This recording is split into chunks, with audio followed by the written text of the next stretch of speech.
Mas eu gostaria de voltar nesse ponto do medo que as pessoas têm de falar em público, gente. Porque eu já cheguei a ver pesquisa onde as pessoas têm mais medo disso do que da morte. Exato. O que faz certo sentido, né? Porque ela pode ter medo de falar, ser julgada, e muita gente se mata quando isso acontece. Nossa, que horror. Então, realmente, à primeira vista você fala, pô, não tem sentido. Mas as pessoas encaram isso como um medo muito forte.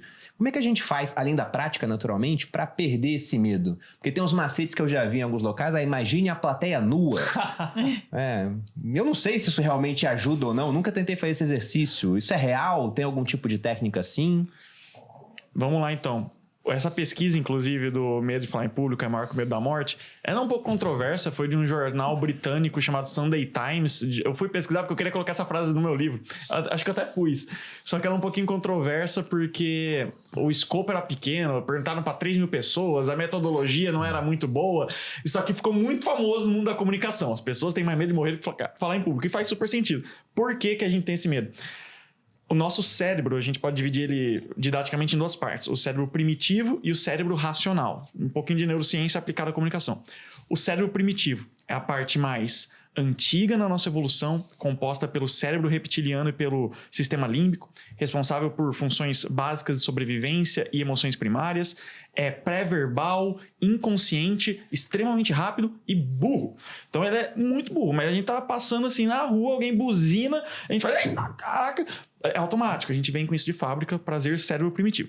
E tem o cérebro racional, que é a parte mais recente na nossa evolução, composta pelo neocórtex, tem como funções processamento de linguagem, pensamento crítico, cálculos complexos, projeções de cenário, tanto que o cérebro racional, ele pensa em termos de passado, presente e futuro, o primitivo só em termos de presente. E esse cérebro, ele é consciente, muito inteligente, porém lento. Então é a tese lá do Daniel Kahneman, psicólogo ganhador do Prêmio Nobel em Economia, que é rápido e devagar, 2 formas de pensar. Por que isso é importante?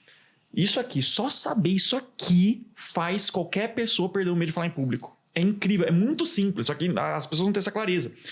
O medo de falar em público tem 100% a ver com o cérebro primitivo e 0% a ver com o cérebro racional. O cérebro primitivo interpreta uma situação de falar em público como enfrentar um tigre. Ele acha que é uma situação que a gente pode fazer mal o bastante a ponto de morrer. Mas, Giovanni, isso é óbvio que não é assim.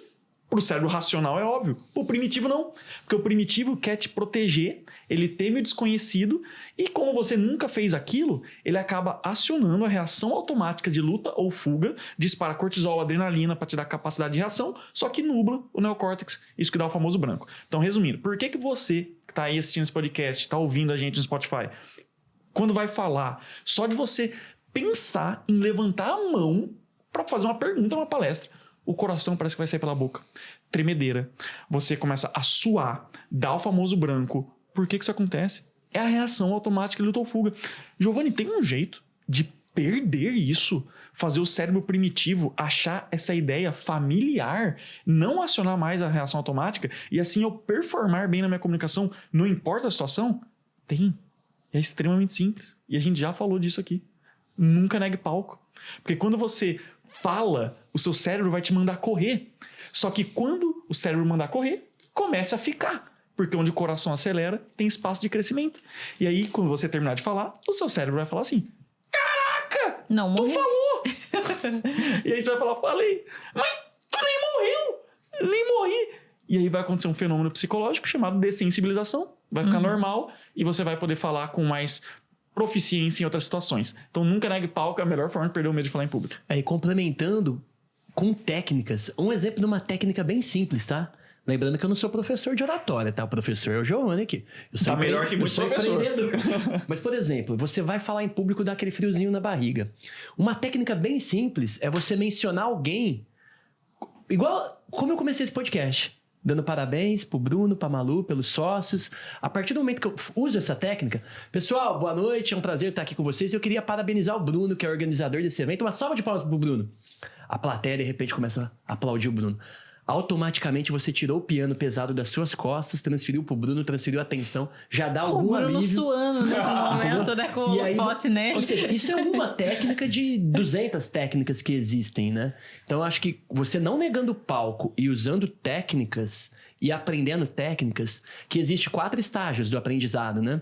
O primeiro é a incompetência inconsciente. Eu não sei que eu não sei. Eu nunca vi, nunca ninguém me falou, eu não sei que existe. Aí eu aprendi, agora eu vi que tem uma técnica que o Giovanni me ensinou no podcast de storytelling, ou de analogia. Agora eu sei. É uma incompetência consciente. Eu sei que a técnica existe, mas eu nunca fiz, eu preciso aprender. Eu começo a praticar, eu vou pro terceiro, que é a competência consciente. Agora eu vou no podcast do sócio, eu vou usar aquela técnica, mas eu preciso pensar para usar. Aí depois de tanto treinar, de tanto não negar palco, você vai pro 4º estágio, que é igual quando você tirou carta de motorista, que você pensava... Hoje ninguém muda mais de marcha, né? Porque tá tudo automático. Mas quando você tirou carta aqui, nós que somos mais velhos, né? A gente mudava de marcha e pensava pra mudar. Mas quando tira, não é o carro... então, naquela época a gente era assim, a gente tinha que pensar pra mudar de marcha. Mas depois agora tira com carro acho que deve ser automático.